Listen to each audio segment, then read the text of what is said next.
Hey, what's going on, y'all? Stone Mando here. Appreciate y'all tuning into the channel.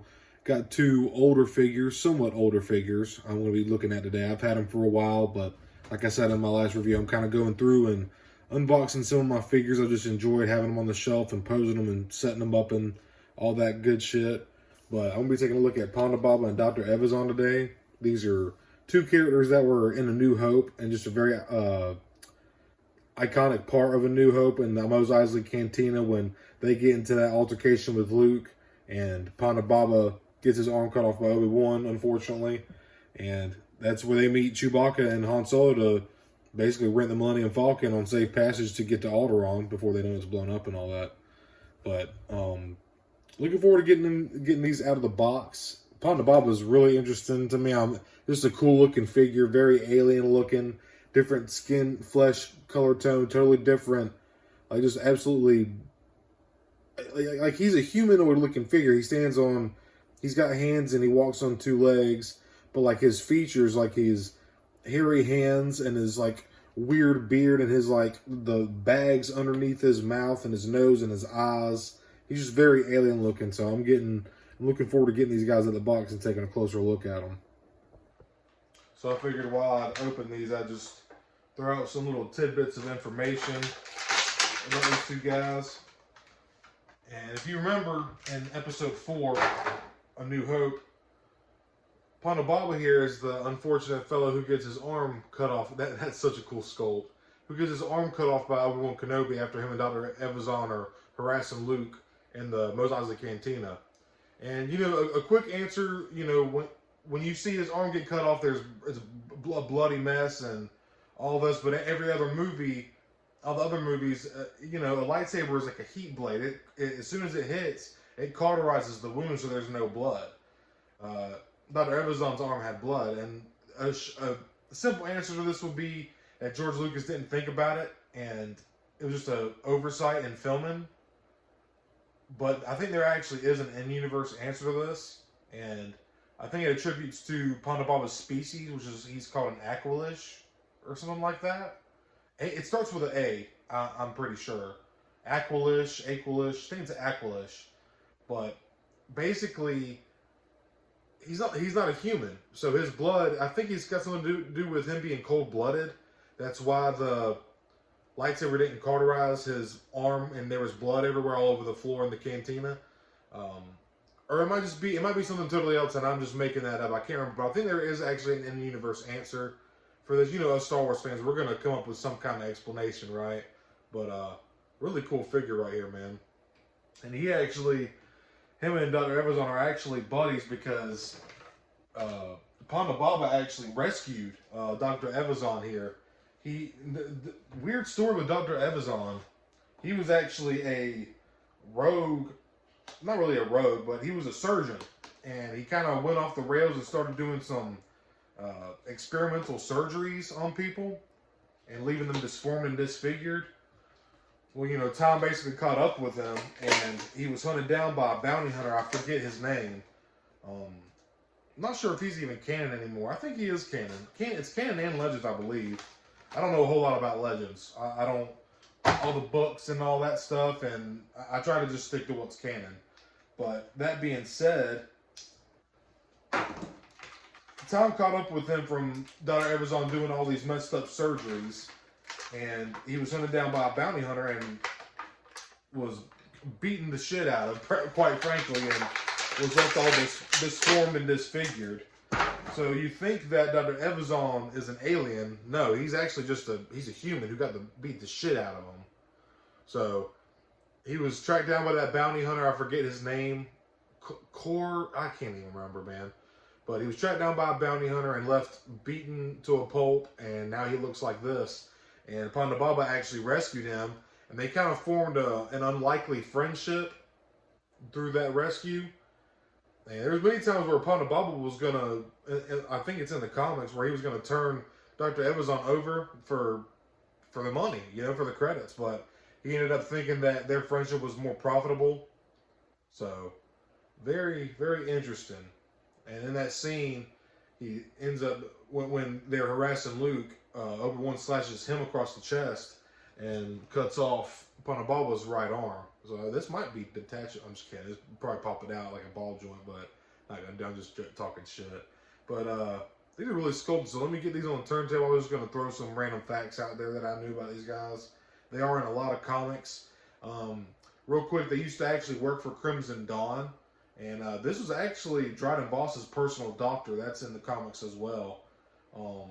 Really interesting. If you remember in Solo, these two guys actually make a little cameo. I forget what the is it Corellia? No, it's not Corellia. I forget what planet they're on when they're meeting with Kira and Dryden Voss and stuff like that. Luke and not Luke, Han and Chewie when they get back with the coaxium. And these guys actually make a little cameo in the little kind of cantina bar that they show up in to meet Dryden for the first time.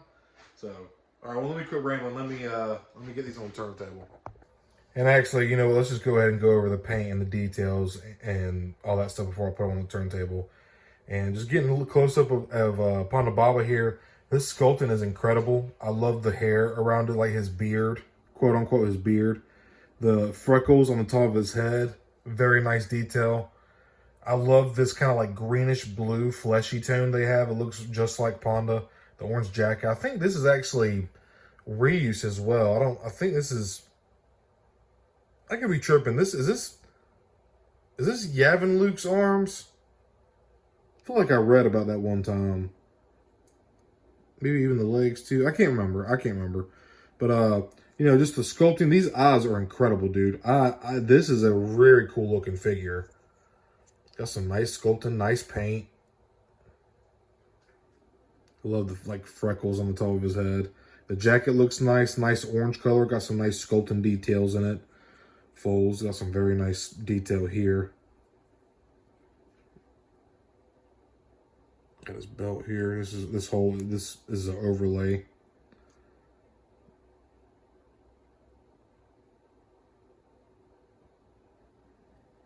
Look at the back.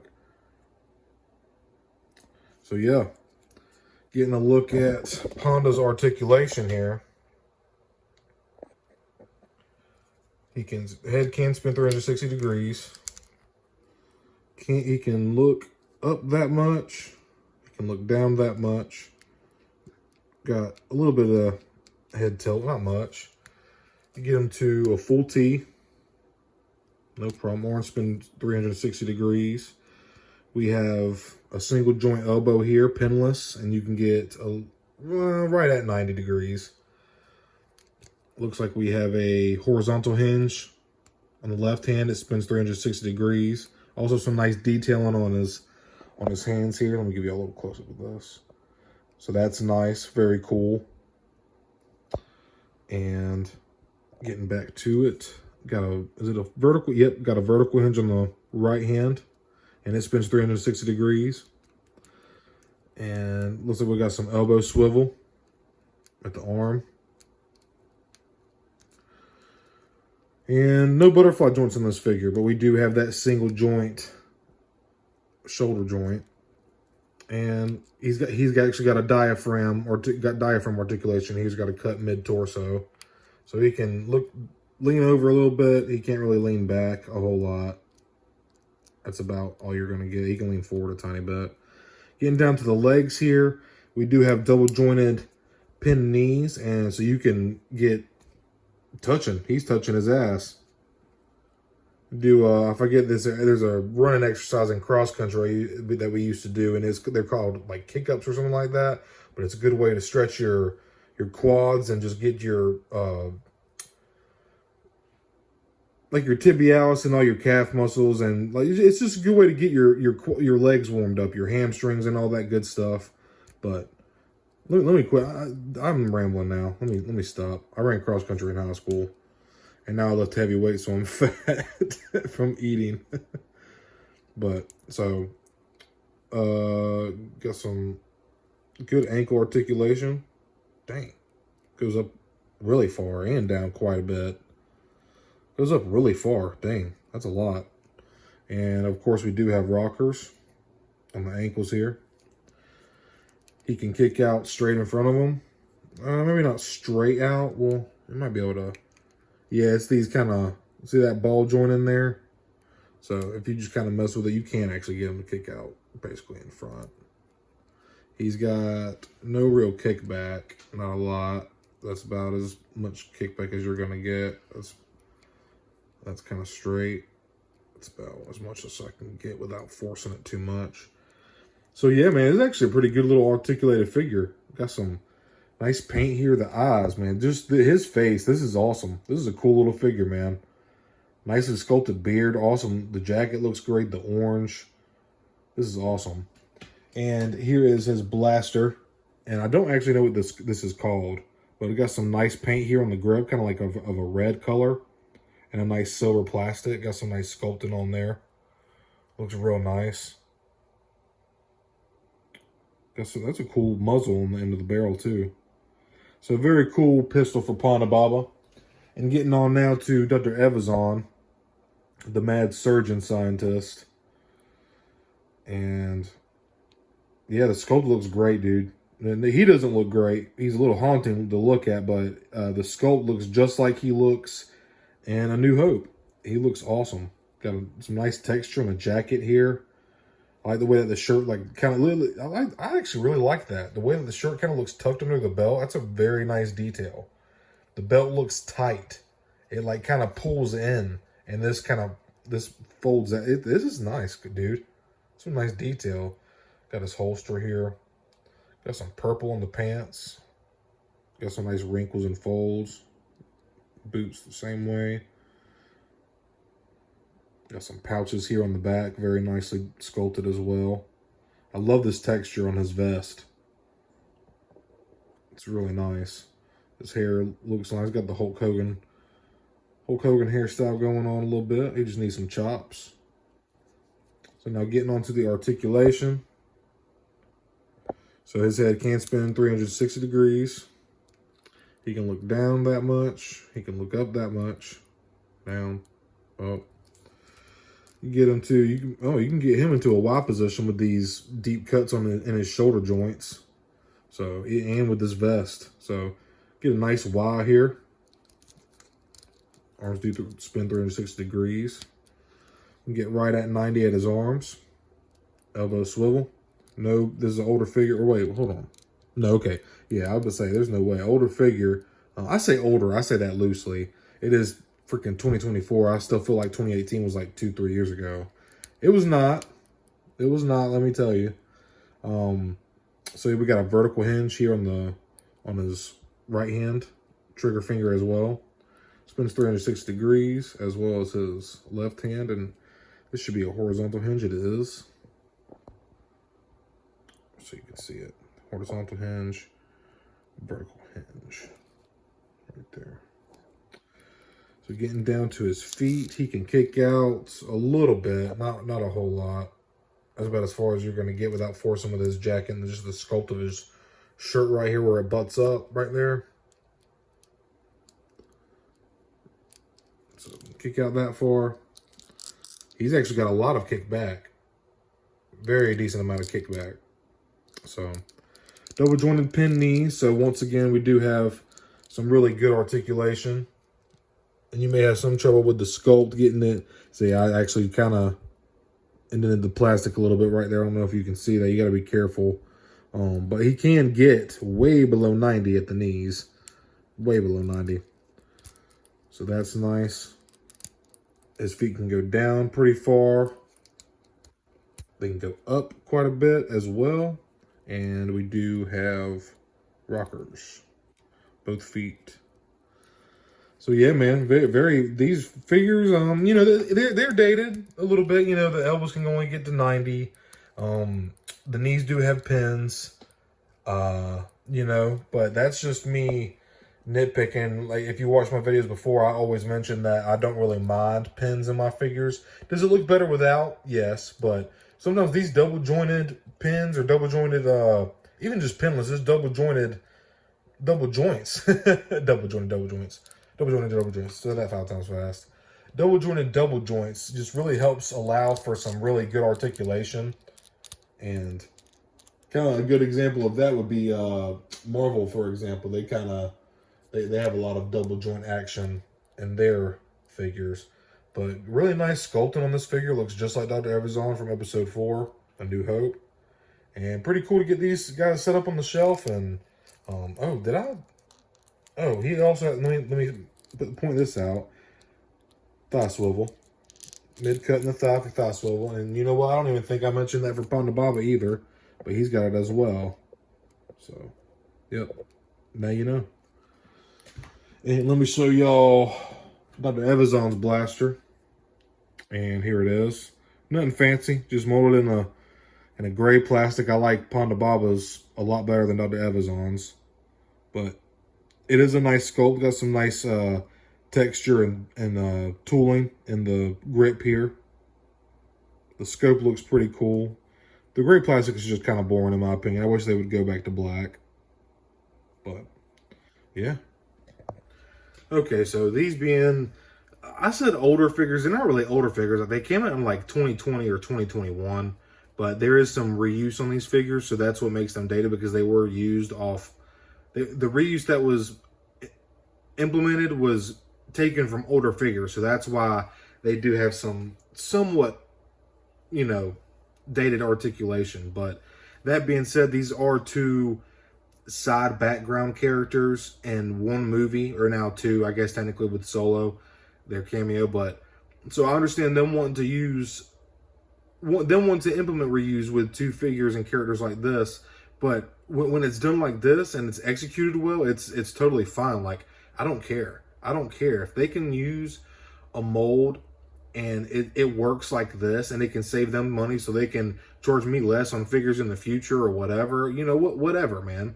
You know, like they do for carbonizing credit collection. If people want to buy those, great. That means they're getting a little bit of extra money out of those molds. That's for whatever, man. You know, just if you don't like it, don't buy it. It's that simple. But these figures are, man, they're really cool, man. I enjoyed them. I can't believe I've had them in box for over a year. You know, I got both of these guys at Ollie's for $10. Like I said, maybe about a year ago, maybe slightly over a year. Can't really remember. But these are 2 Ollie's finds. Let me get the suspense so y'all can check it out. But really fantastic figures, honestly, man. I think they look great. They look just like the characters. Great representation for them from A New Hope. And I'm happy to have them out of the box. And I'm excited to get them in the kind of OT trilogy section on my shelf. Very interesting. Very, very cool to have these characters now. But I hope y'all all enjoyed my review. I appreciate y'all watching. If you enjoyed this, leave me a like and subscribe. I really appreciate it. Do a lot of Star Wars figures and other action figure reviews. Mostly Star Wars content. That's my love. But I do some other things. I said do. But I do have other interests and passions, but Star Wars is #1 for me. But like I said, if y'all enjoyed it, leave me a like and subscribe. I hope you did enjoy it. If you didn't, let me know why. Maybe I can do something, change something different. You know, I am like I said in some of my other videos, if this is your first one or you're watching on me, I'm just a country boy that moved to the city and started buying up Black Series figures because I love Star Wars, you know. And the only thing I really collected before this was like knives and guns and shit. But now I have a little bit of a different passion. I'm going to get into why I started collecting. That's, you want to go, you can go down, jump down my rabbit hole and figure that out if you'd like. You know, obviously you don't have to. You can do whatever you want. But I'm not going to get into that on this video because I don't want to be a downer. But anyways, let me quit rambling. These figures are awesome. Super stoked to have these characters. I know along with so many other Black Series collectors, we want more side characters and background characters and aliens like this. Like, they had to implement some reuse just because I get it. These are very off-the-wall characters. They're probably not gonna... You're not gonna make a whole brand new mold head to toe for this figure because who knows how many you're gonna sell or when you're gonna be able to use it again. So the fact that I'm pretty sure this is like Luke Skywalker's arms, both of these. If I can't remember, or at least Ponda Baba's from the Yavin ceremony. I have to do some research, but if the reuse is done correctly, then who cares, man? From now that I'm starting to get into Marvel Legends and stuff, I've heard about people complaining about reuse from Black Series a lot. And then I started getting, with the X-Men 97 reboot coming, I started getting into Marvel Legends, buying up some X-Men figures. And dude, Marvel Legends has a lot of reuse. Marvel Legends has an ass of reuse, man. But like, you don't hear their fans complaining, Like I said, man, as long as it's done correctly, I don't see a problem with it. But sorry, I really do ramble. But for the third time or fourth time I've said this, I hope you all enjoyed this review. Leave me a like and subscribe. Hope you have a great day or night whenever you are watching this. And most important of all, may the force be with you. Hey, how's that one part? Wait, hold on. Let me grab my farm boy Luke. How's that one part go? Oh shit! It's been a minute. It's been a couple. No, hold on. Let me think. So it basically goes like this. He doesn't like you. Sorry. I don't like you either. He's got like a weird Irish accent. Oh wait, how's it go? I don't like you either. I'm wanted in 12. I have the death sentence in 12 systems. Well, I'll be careful. You'll be dead. Yeah, it goes something like that. Damn it.